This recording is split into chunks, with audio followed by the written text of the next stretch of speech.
கடற்படையின் புகழ்பெற்ற பாய்மர பயிற்சி கப்பலான INS தரங்கிணி திருகோணமலை அஷ்ரப் துறைமுகத்தில் வைத்து இலங்கை கடற்படையினருக்கான விசேட பயிற்சிகளை கடந்த 27ஆம் தேதி மாலை உத்தியோகபூர்வமாக ஆரம்பித்தது.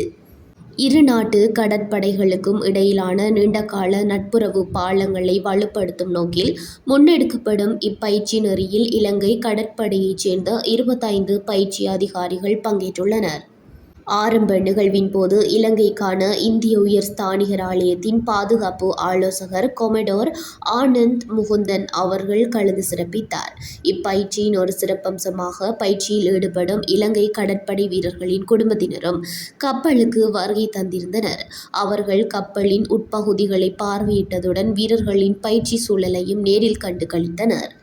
நிகழ்வின் போது ஊடகங்களுக்கு கருத்து தெரிவித்த கப்பலின் கட்டளை அதிகாரி கமாண்டர் நிதின் ஹஜ்ஜார் பின்வருமாறு குறிப்பிட்டார்.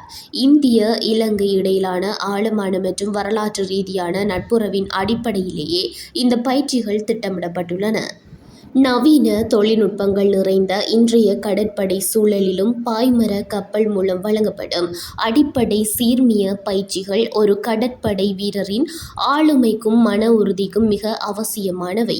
இவ்வாறான பயிற்சிகளை இலங்கை கடற்படைக்கு இந்திய கடற்படை தொடர்ச்சியாக வழங்கி வருகின்றது.